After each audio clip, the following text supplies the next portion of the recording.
வணக்கம். கடந்த சில நாட்களாக இடும்பாவனம் கார்த்தி என்னும் நபர் நாம் தமிழர் கட்சியில் பயணித்துக் கொண்டிருக்கிறார்.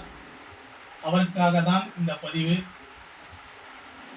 எங்கள் தமிழக வாழ்வுரிமை கட்சியின் நிறுவன தலைவர் அவர்கள் தனிநபர் விமர்சனம் செய்யக்கூடாது என்று கடுமையாக எங்களிடத்தில் பொதுக்குழுவில் தெரிவித்திருந்தார்.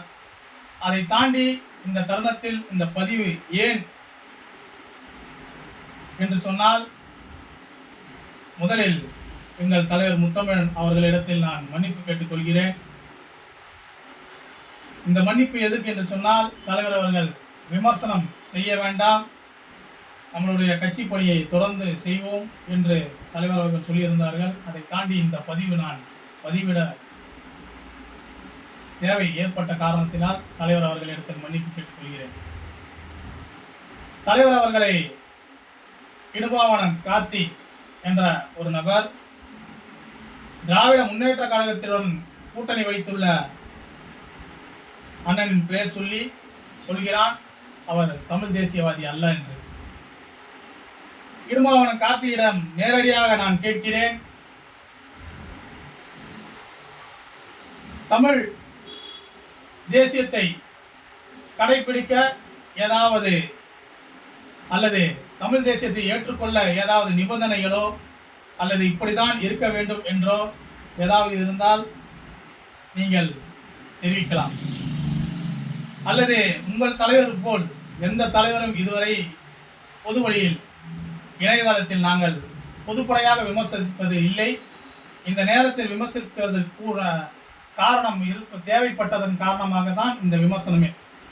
அல்லது உங்கள் தலைவர் பாலியல் குற்றங்கள் செய்து கொண்டிருக்கிறார், அல்லது பாலியல் குற்றம் என்று சொன்னால் அவருக்கு மிகுந்த கோபம் வருகிறது, அல்லது பொம்பளை சவகாசம் என்று சொல்லலாம் அல்லவா, அது போன்ற விஷயங்களோ, அல்லது உங்கள் கட்சியில் உள்ள நீங்கள் உட்பட இடும்பாவனம் கார்த்தி அவர்களே நீங்கள் என்ன செய்தீர்கள், எந்த பெண்ணை ஏமாற்றினீர்கள், எந்த பெண்ணை கருக்கலைப்பு செய்தீர்கள், எந்த பெண்ணிற்கு நீங்கள் தரிப்பு ஏற்படுத்தினீர்கள் என்றெல்லாம் உங்களுக்கு தெரியும். அதை நாங்கள் வெளிப்படையாக சொல்ல வேண்டும் என்றால் சொல்லலாம். அதுபோல உங்கள் கட்சியில் உள்ள ஒவ்வொருத்தரும் என்னென்ன செஞ்சாங்க, மாதாவரத்தில் ட்ரெஸ்ஸே இல்லாமல் ஜெட்டியோட ஓடி வந்தது யாரு, எல்லாரும் கூட்டாக உட்காந்து சரக்கு அடித்து என்னென்ன பேசுகிறீங்க, இதெல்லாம் பற்றி பொது வழியில் சொல்ல வேண்டிய தேவை. நீங்கள் எங்களை அப்பழுக்கற்ற தலைவர் எங்களின் முத்தமிழன் வேலுமுருகன் அவர்களை தனிநபர் ஒழுக்கம் என்று ஒன்று உள்ளது, அது உங்கள் கட்சிக்கு தெரியுமா, இல்லை உங்கள் தலைவர் ஒருங்கிணைப்பாளருக்கு தெரியுமா, இல்லை உங்களுக்கு தெரியுமா, உங்கள் நிர்வாகிகளுக்கு தெரியுமான்னு எனக்கு தெரியல. தனிநபர் ஒழுக்கத்தை இன்று வரை தொடர்ச்சியாக கடைபிடித்து வருகின்ற தலைவர் தான் எங்கள் தலைவர். அவர்கள் வழியில் தான் நாங்கள்லாம் இருக்கிறோம். எங்களுக்கெல்லாம் தேவையில்லாத விஷயங்கள்லாம் செய்கிறதெல்லாம் எங்கள் தலைவர் சொல்லிக் கொடுக்கல. அரசியல் மட்டும்தான், தமிழ் தேசியம், தமிழ் ஈழம் என்பது தான் ஒற்றை குறிக்கோள். சரிங்களா? திராவிட முன்னேற்ற கழகத்தோட கூட்டணி வச்சோம். ஏன் வச்சோம்? தமிழ்நாட்டில் ஒரு அதிகாரத்தில் இருக்கிற ஒரு நபரை பேசுறது தான் இன்னைக்கு அது வெளிப்படையாக வெளியே வருது. மக்கள் மன்றத்தில் எங்கள் தலைவர் கிட்டத்தட்ட ஒரு 10 ஆண்டு காலமாக மக்கள் மன்றத்தில் அவரால் என்ன முடியுமோ அனைத்து தமிழ் தேசியத்திற்காகவும் தமிழ் மக்களுக்காகவும் மண்ணுக்காகவும் தொடர்ச்சியாக போராடினார்.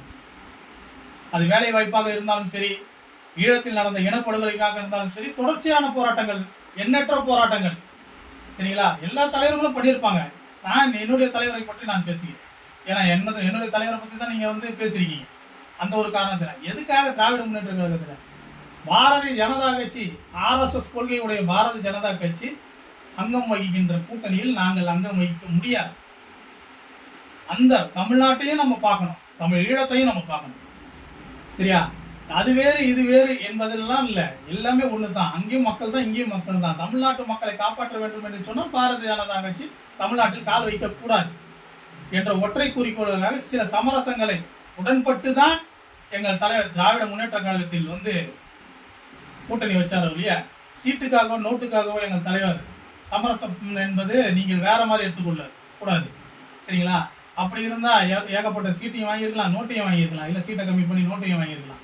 எங்கள் தலைவர் ஒரே ஒரு 234 தொகுதி எம்எல்ஏக்களில் எங்கள் தலைவர் ஒருவர் மட்டும்தான் தனித்தமிழ் ஈழத்தை பற்றியும் 7 விடுதலை பற்றியும் அங்கு நடந்த இனப்படுகொலைக்கு சர்வதேச நடவடிக்கை எடுக்க வேண்டும், இங்கே தீர்மானத்தை கொண்டு வர வேண்டும் என்று தொடர்ச்சியாக சட்டமன்றத்தில் போராடி கொண்டிருக்கிற ஓங்கி ஒலிக்கின்ற ஒரே குரல்.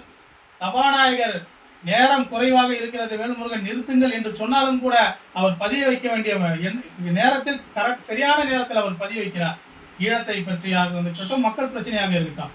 ஒரு அதிகாரத்தில் இல்லைன்னா எப்படி மக்களுக்கு தெரியும்? மக்கள் மன்றத்தில் தொடர்ச்சியாக அவர் பேசிட்டு தான் இருக்கிறாரு. அது எல்லாருக்கும் போய் சேருதான்னு கேட்டால் இல்லை. ஏன்னா மீடியாக்கள் ஒடுக்கப்படுது. எந்த நடிகையோ துணை நடிகையோ நடிகரோ எந்த வந்தாங்கன்னா அவங்களோட விஷயங்களை ஹைலைட் பண்ணுறாங்க. மக்களுக்காக மண்ணுக்காக போராடுற எந்த தலைவரும் பற்றி அவங்க வெளிப்படுத்துறது கிடையாது. சரிங்களா? அப்படி இருக்கிற சூழ்நிலையில் அந்த ஒரு எம்எல்ஏவாக இருந்தாலும் சட்டமன்றத்தில் அவரோட குரல் தொடர்ச்சியாக ஒலித்ததன் காரணமாக தான் பண்ருட்டியில் இன்னைக்கு இன்னொரு கல்லூரி அங்கே வர சூழ்நிலை. இப்போ பொறியியல் கல்லூரி ஆல்ரெடி தலைவர் கலைஞர் அவர்கள் பேரில் தலைவர் அவர்கள் கொண்டு வந்தாங்க. இப்போவும் ஒரு கல்லூரிக்கு வருது. ஒட்டுமொத்த 234 தொகுதிக்குமான தலைவராக அவர் சட்டமன்றத்தில் பேசிட்டு இருக்காரு. அவரை பற்றி தனிநபர் ஒழுக்கத்தில் அவரை அடிச்சிருக்க ஆளே கிடையாது. குடி, மாது, சூது, பொம்பளை பழக்கம், எந்த பழக்கமும் இல்லாத ஒரு தலைவர் அவர். ஒட்டுமொத்த பழக்கத்தையும் வச்சுருக்கிற உங்கள் ஒருங்கிணைப்பாளரை முதல்ல நீங்கள் அவரை சரி பண்ணுங்க, இல்லை நீங்கள் சரி பண்ணுங்க, உங்களை சரிப்படுத்திங்க. முதல்ல நீங்கள் உங்களோட நீங்கள்லாம் என்ன பண்ணுறீங்கன்றதை பாருங்கள்.